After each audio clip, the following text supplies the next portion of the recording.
hay do lo trong các của mình nó cũng thì đó có một cái chung là đầu cái thấy cả tập thì mà đi vào cái cuộc khổ ta chân thấy cả ta ya chúng chuan là mà thì cái đó mình sẽ tìm ra thành đi là khai cái chút mình sẽ tìm sản lượng của quân thành nên về cái hàng đi chơi đi nên cái điều tất mấy đó cái này tất quân ai làm người không cần sẽ xuống trong đây thì chúng ta tất cả các trách nhiệm ai giữ nó của mẹ anh làm cho anh làm cái này chứ ai làm của mẹ mà có lại trở lại năng lại của sự vấn đề việc đó mà chúng ta không bảo vệ kiểm soát nữa để cho nên là dân hút của hàng cái đó là lộ bộ chỉ ra cái kia là không thuộc đầu tiên đối với việc rất là bảo hiểm thì ai cũng phải kiếm cả cấp tên không biết cái đó thì nó bằng thuộc phần uy tín tên đúng không giảm cũng thuộc ngành công nghệ thì lại một lại phép những các xã sản đầu đó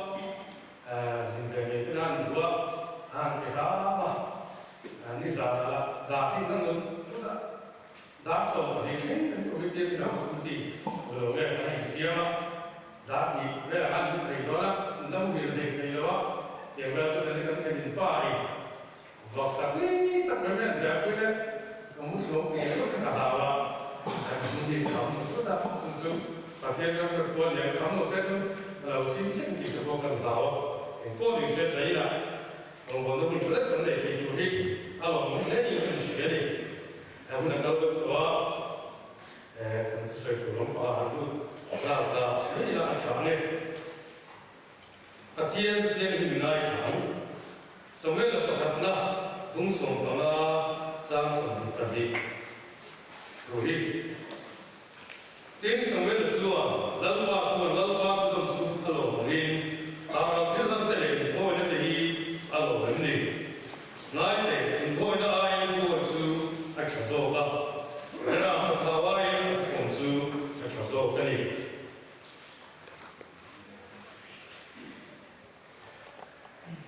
thông minh là chỉ cần đó trong chính trị nó sẽ không thật trong thông thường tin mai lại để lần qua hội lưu cái này thì thường thế mình cũng không thể sẽ ya trong chính trị nó sẽ có cũng là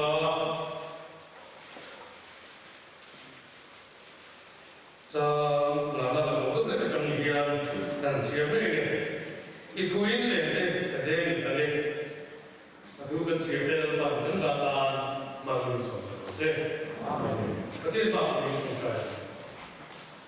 ôn vào cái thì các mình phải từ vậy là cũng không tên nhưng không phải là tên cần sự vào những đồ thứ cần chuyển ra cho nên tất cả những mà biết cũng cho cần đều vào những đồ về là bảo thấy là cái一切都停留在地，就找工作人，你买涨天你嘛，你天你嘛，搞定了。然后家的跟大家的跟你有买的，然后回来跟哪啦，跟这所以跟这外干了落下那里的那，嘛你说是这，那你说民主本地的，把这张钱看看所以说我们就把它没等这样。thế vì cái trong đó thì cái xe tiêm cái qua chúng ta tập trung là và các cái in của sạch dấu thì có ba và chút thế vì cái qua thằng ấy mà càng in của sạch là nên là phơi luôn để tôi riêng tôi mình thua là thì cái quả nó sấy thì tiêm nó bị chút là có vẻ mà và chút mình bay một trang thu gần xìa khác cả trong quốc chuan lòng cấm cả tận sang ra đi gần riêng đó này thôi thì hiện tại các bạn trong sớm này riêng trong là cô anh thì tha thôi phải là trong các bạn rồi không chỉ là chỉ là một mai thái một thì là cái này trong các bạn thú lệ ôi thì tha xuân phi một số cần chỉ là cần rồi không cần được ôi ta thì là lâu phải chiến đi mình giống như thiên mà sao thì tha thiên thôi thì là lâu phải chiến là mình xin cần mình xin phi vào here thôi là ôi cái về mà riêng tôi là thấy chuan thua là đến lâu sau thiên đi lần này thì lái rồi đấy là những đồ thua cái là mình sẽ là tiền chuan rồi đồ này có cái tác dụng gì đó nữa là đi xuống đó tiền đôi tham vàng tiền đôi mà như thế nào phải một chủ đề các tiền chúng ta phải chuyển tiền tham mà cái mà cái tiền của họ đồ khác ai tiền đấy dẫu chúng ta này đi qua lại đi à mỗi xe đã thấy là chuan đi qua lại là nào phải cho chúng ta tiền dùng biết có thể anh đi mình làm xe này cái giống đó thì mình là tiền tiêu thì anh đi à mà xe mà cái à chúng ta thiên sinh tụ tâm thật là cái này chủ in và thiên thì vào than và cái rồi là mình sẽ ra mình chấp hành mà cái đó thật là tụ dùng nó ta sẽ thật là tụ tâm thật in tâm thật cũng nghe cái này và thiên thôi và in tâm bao tôi lúc này chuông dễ in các chúng ta sẽ có sẽ chỉ là công bài này chú thôi chú năng lực cái gì tham đồng năng lực thì phải à ô quy chú thôi chú năng lực cái gì tham đồng năng lực thì phải và thiên là ai lại cho nên về mà mà ai là nó sợ và thiên cũng là khá là nó sợ là vào khá ăn thì ngồi lên về mà nó quy là đi thùng ra năng lực thì phải tin vào cái tôi chắc là thiên mình chúng ta có xem là chúng tôi thiên thì thế này làผมเช็คอันที่จูอันนั้นก็เราเช็คอินอามาชนตัวลงตรงจูทุกวันเนี่ยแต่อะไรก็ตัวเองจะเป็นที่เนี่ยแต่เวลาพูดอะไรก็จะเป็นที่เนี่ยค่ะประเทศเราเชื่อที่เราก็สงสัยจะได้เกี่ยนี้จะยังคงเป็นประเทศนี้การดูแลยังที่ตัวเองจะมีมันดูโฟกัสได้เกี่ยว่าที่ตัวไอ้อามาถูกที่ด่าแล้วตัวเองประเทศนี้ถึงตัวนี้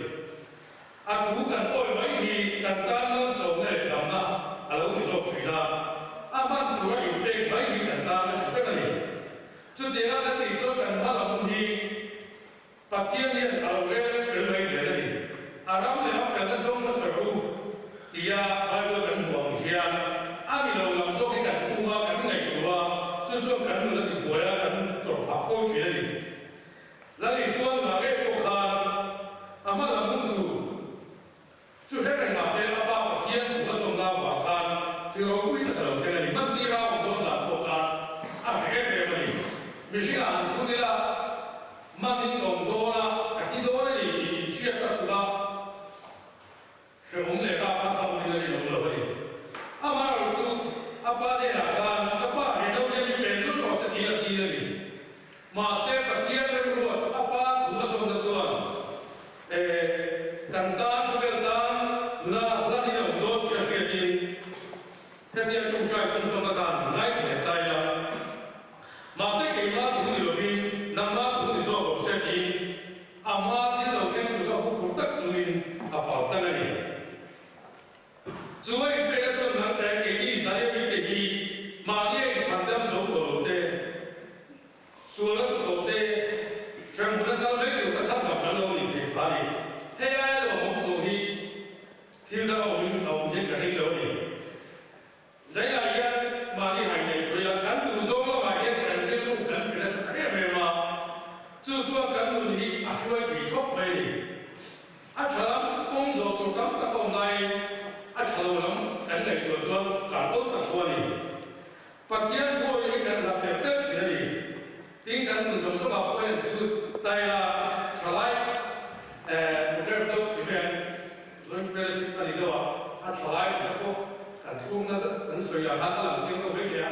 阿妈说我还没得分，但是那个老大挺说的归我们，赶紧没说那个话，那个话出来了，那你说土大你人来归为人打出给你这个，你人家有钱来，你跟路大把是多年出，赶土那给妈你老土那个大那个土天那里说，啊听土也比较平提了啊，那你说那三个人都上来了吧？打专会那是工学的，顶跟着头那里个那个从那么拿过来里头，那你说土很多个路嘛，把天土大路啊，那个路推说摸头那些饮水土个坏，米的那个土那个话呀，工地个话，说过把头发说，准备都那话很土路的很土的工学的，马里肯定不买那边嘛，马里不买那里， mà đi cái không phải của cái này chưa ai chờ công rồi à biết rồi chúng ta cho tấm cái hình thức vấn đề anh lâu để mà khi gặp con nó mà nó qua điểm cho thiên chờ tập tất ở trên chỉ này cho nên cái chỗ làm ra cái này đầu tiên mà mình nó là hiện tại của mình thế thì học tôi rất là đi bây giờ nó đang ở đây là tại là bây giờ cái sản phẩm là hình dung tôi thì ai hình dung ra cái sản phẩm của mình lên lên dần cuối lên lên là anh đây là nó sản phẩm các bạn mình mà thế là lý xuân cho mấy cái đấy để nó gì bây giờ xuân chuyện gì cũng biết là những cái thao tác sản phẩm rồi thì sử về nhà mà nó xuân ít thua cái lên cái đấy lên thì ít thua thua cái lên đấy lên cho sản phẩm thành mà anh lên được một chút cái chỉ cần sửa về là lý xuân thua mà thiên thần thì là lý xuân thua ra anh số cả mà cần là cái cần ta lộ thiên là ngầm số có ở đâu để xử lý cái là chúng tôi nghĩ là sẽ là bị tôi tin đấy là tôi không mấy gì có bên trên là thì ai cho lấy cái gì thiên ca mấy cái gì cái bảo vệ cần hát sẽ là tôi phải làm mấy cái có bên ông cần nhiều mà sẽ cần hát sẽ là cần tôi dùng chút thì ai làm được cần hát sẽ là thì là lý số này là thì là anh ấy bị làm错误处理cần mà ai做干制作其实制作有做比没有被风取了更大被有这方面给嘛你干制的更大了很多方面都干制作一个稍有风取的这个你不拿到这个那你说真的不别天不偏把天托为一非常的本来那说托为中国中国一个说国家两个很多了跟中国一个天举的那个定的说现在先过去的，特别是我们的第二个说，中国一个肯定，阿里马的人的这个，中国跟中国跟莫同的一个莫同的一个不是莫啥，中国跟他们偏了很点的，跟中国这边人谈的要把天明这个呀，知道说莫同的很人的，跟莫同的很人的人的过去，跟美国这个来的。tin Trung Quốc tôi biết cái người để phát triển một vấn đề cái này sang để cái gì là càng Trung Quốc cái này có là để kia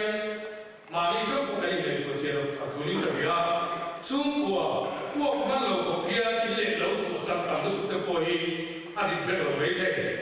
càng tôi để càng phát ra không nên đi sửa cái coi coi một bên tôi để phát cái là cái dòng càng lâu cho Trung Quốc cái coi lâu đi thấy rồi đi tôi try thì nó cũng là cái cô em ba mình xong thì lâu đi chúng tôi cảm thấy cái cho cô ấy học thì lâu kia của bà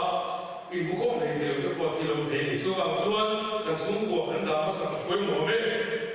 tôi vì thế phải xem là những người đẹp ba tôi phát đây thì chúng tôi chú là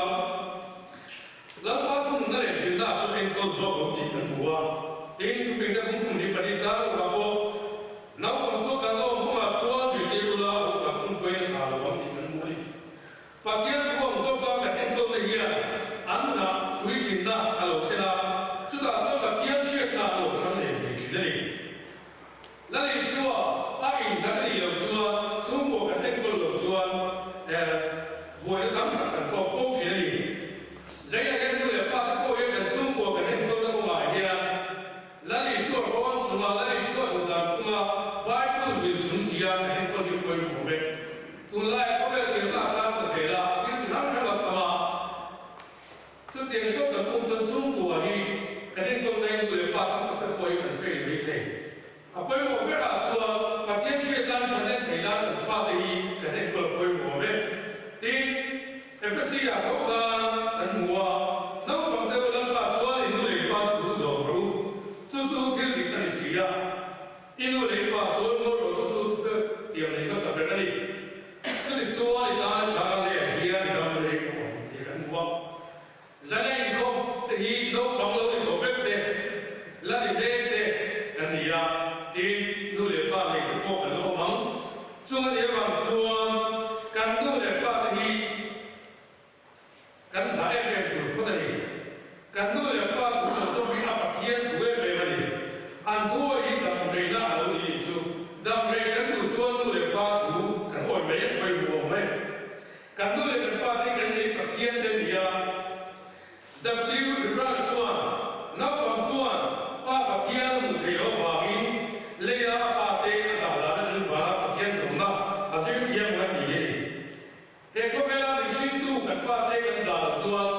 天走的一个是哪一种？努力把他一个人给那种里，干努力把一个人，这样嘛，我非要都是我的光，干别人哪一个人去谁来做的了？按把的人的，咋这个人别人该做谁做不可以？干努力把这个人，他说我们工作不是别做来了，而且工作不是你是否去的，没事的你回去了，没事的干来规模的。出来的跟提当个成人过，努力把土人都有方言有没？出来跟提当个背，按土人出家，努力把土人都有方了，然后我们过去。一做那都得了嘛，做就是我做，没做你那从中国出生嘛是啦，中国还有别的啦，做别的那个么了别的，中国如果回到我们这认为，中国过了嘛，赢了，但中国去了。这个被中国说是呢，我们一个过路去。中国过了，说能够整回啊，因为我们那个过程能够我们回去。马赛克而对亚洲文明，这里我呢说给马利亚20个这个，咱们都为用主要问题那里，反对不了这个来去那里，啊，可以认为中国啊，我们他简单了，是不是的？把大多数的中国看，中国过了嘛，平那说嘛。这个巴黎啊，第中国过了嘛，弄个这啦。马里有路啊，说美国出别的那个啊，这个那说把中国弄起了去啊，这那说起了什么？巴黎啦，今年巴黎那个么地啦，这那说听得来了啦，干嘛要个哩？在那过呀，中国过了嘛，领个手提，湖北了第一个学会么呗？中国做这个干农业，干地买种的人阿不大干不得哩。听中当在这个干农的，听这个干农的，阿路有么大那个的地方跟学会么呗？中国的王都，你对了，干中国的做他有可把不呀，也是有个会么呗？干中国这个民国规则得到了，干中国中国做给马里的阿姆里的。但学会我们中国人，但中国人跟他们说会我们，就算给那个兄弟为什么人巴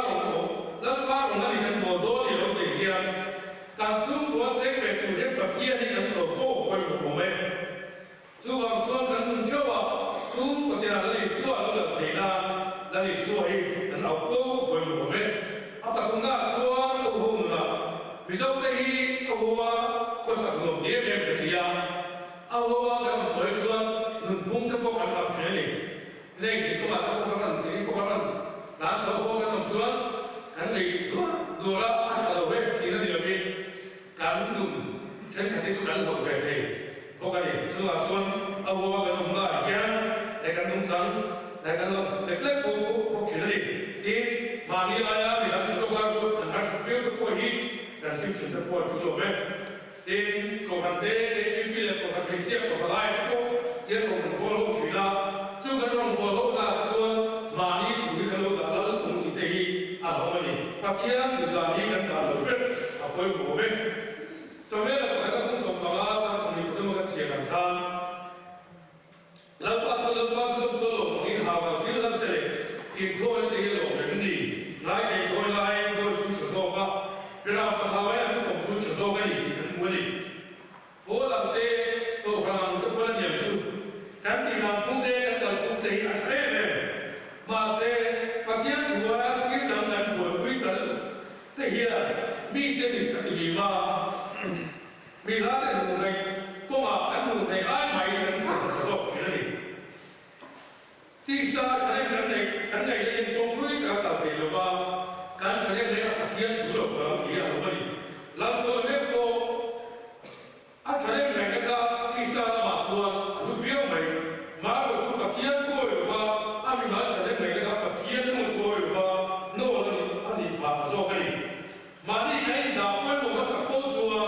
tôi phải để cô rồi là tôi phải để cô nên thì bảo là cái thiên nhiên anh không còn là cái ai quên một cái mình chú ai mà chuan à thôi thì là đã rồi thì anh sẽ quên một cái ý chuyện này cái thiên thôi mình cái chùa là mấy gì mà thế cái là nó đừng nói gì em mà là akan ada lah kau bagi jangan kau bayar kita ai tuan ni tak ni tu tiap cuan kan orang boleh nak ada hilang mesti pagi til ekor malam ni hian ko atau goya se tu atama goya atama ingram mana ni tu kalau orang sini ni lam chang te orang dia hahapo ti lo tu ni Robu seperti cari lah cuan ada ko cuan lah mati lah kan ni sosok ni Indra bilang kau tidak boleh. Kan orang tua kita ni nak Indra ni yang Krista tercinta, kan orang nak yang kita ni memang. Orang orang nak yang Indra ni nak kau cinta. Mereka ni Indra ni orang itu makan yang Indra bila. Indra tu tu dah hello bila cuan rasa tu kau cinta ni. Pakai tu nak tu kan orang orang dia makan yang dia orang tunjuk. Tin heran dia lagi cuan. Mari cuba kita ni cuan dia ni. Pasal kan jangan cuan kita tak kan ni dia lalu segi. Kalau segi dia ni, misal kita apa jangan boleh jangan ni kan siapa be. Boleh kau kenapa? Dia jangan itu kan dua malah komiti nanti dia cuan. Mari mai itu kan ni cuan. Khusus dia hasil sampai cuan. Tapi contoh ini bola malah kan tu ni segi. Kan jangan kau cuan. Dia tak kan dia Jangan boleh cakap lagi, saya kan bukan mobil. Karena kalau kita tu dah lalu lalu lungo kita tu apa dia, pasien tu kita lalu apa kan, lalu untuk jadi. Atau kan tuan, pasien tu siapa tu siapa tu berapa, soalnya tu buat tu kalau. Atau boleh tu siapa tu lagi tak ada. Kan mana lalu saya jadi, mari tu buat tu orang kan tuan, tu boleh orang boleh ya, lalu suatu